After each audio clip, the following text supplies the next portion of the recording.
Hamburger sa buong buhay niya. Ang lagi lang niyang kinakain, yung mga hamburger na galing sa basura. Pero ang laman ng nanay niya, pinagsawaan at pinagpiestahan na ng ibang tao.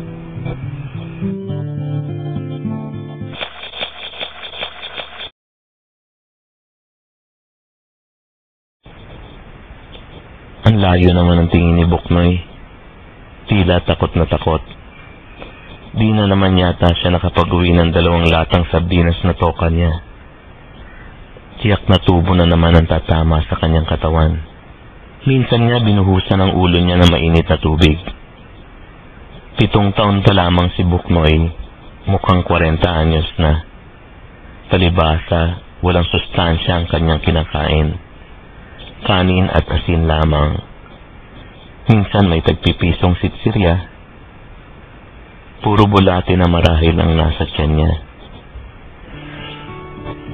Ako maaaring busog ang aking tiyan, pero busog naman kaya ang aking kalooban? Di kaya sinisikmura ang aking kaluluwa? Paano ko kaya ito bibigyan ng sustansya?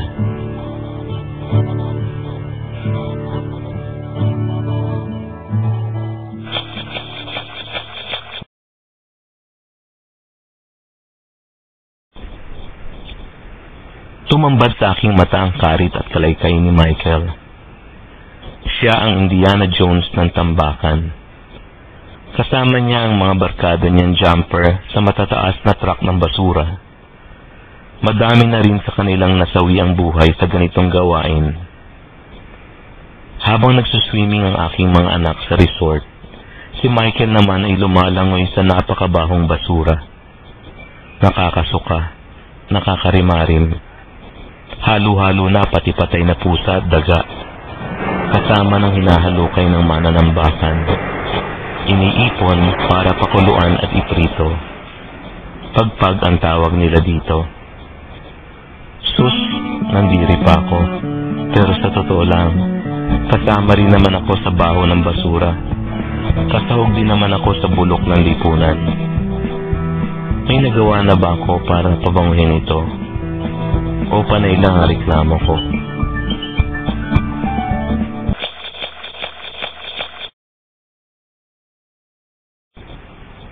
Si Dodoy, umaalingaw na naman ang boses. Galing siya sa malalim na lugar. Nakatira siya sa ilalim ng tulay. Iba ang mundo doon, madilim, malinsangan. Gutom ang naglalarawan ng lugar na iyon. Ultimo gatas ng dibdib ng ina ay kulang para mapawi ang gutom ng sanggol. Daloy lang na ilog ang maririnig mo. Pag bumagyo, nagtatago siya sa kanilang kuob-kuob. Walang masandalan, lalo na pag umapaw ang tubig. Isa na lang ang maaari mong gawin. Bumuntong hininga. Minsan talagang wala akong makapitan. Wala akong lakas.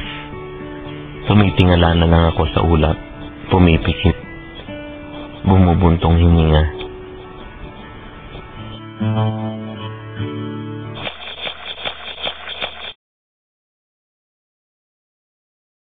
Mabuti na lang nakagawi ako kina June at Rosel. Magkapatid. Tricycle driver ang tatay, may tindahan naman ang nanay nila.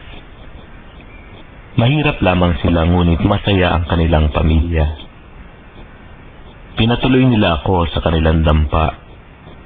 Si Mang Emil nagpahayag ng pangarap nila.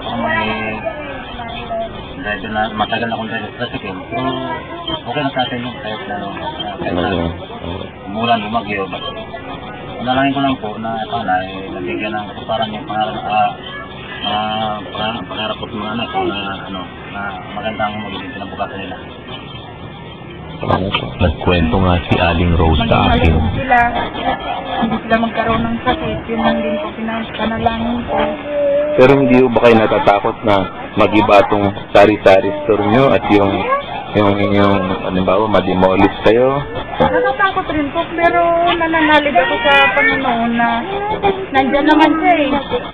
Anytime daw, madidemolish ang pamilya nila June at Rosel. napapali sila sa lupang kanilang tinitirikan. Di sila natatakot, nananalig raw sila sa awa ng poon. Napahiya nga ako. Masyado kasi akong sigurista. Lahat ng planuhin ko nagaganap. Di ko na naisip, nasa itaas ang nagpapagalaw ng lahat. Nabubuhay ba ako sa sarili kong lakas o sa awa ng Diyos?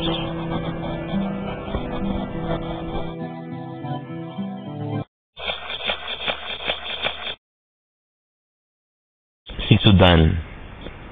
Ito ang inspirasyon ko sa iginuhit kong bata sa ilalim ng mesa. Pagapang-gapang, gahibla na lang ang natitirang hininga. Konti na lang ay bibigay na. Pero bago sumagad, gusto muna sana niya makatikim ng kahit konting pagkain.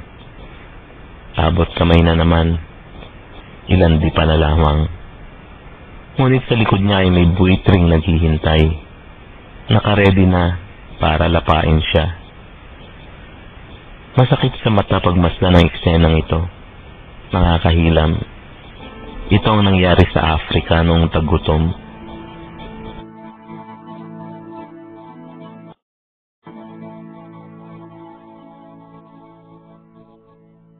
Yung kumuha ng picture na ito ay si Kevin Carter. Nagka-award sa Amerika ng Pulitzer Prize. Pero ayun, pagkatapos ng 3 buwan, nag-suicide. Na-depress. Sana hindi ako humantong sa ganun.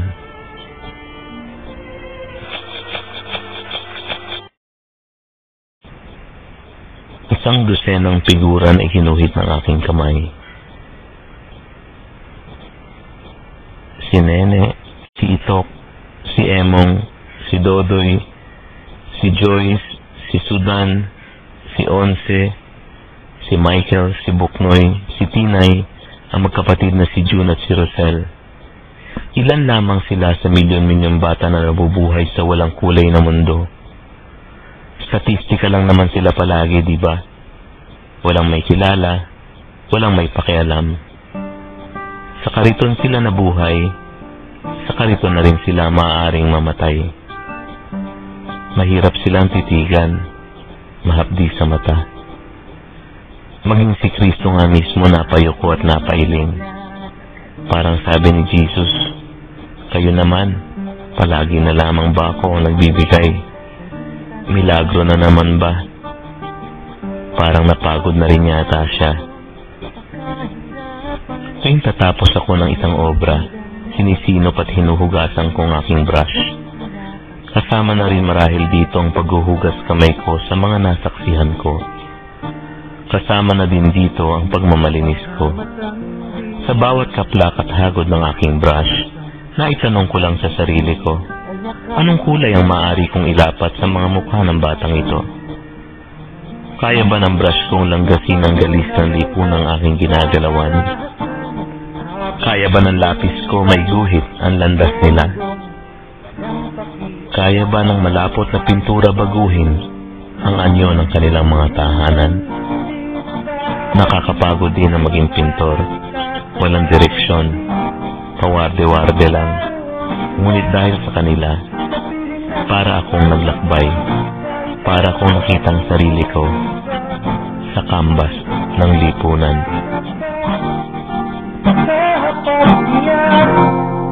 Sila ang kasama niya.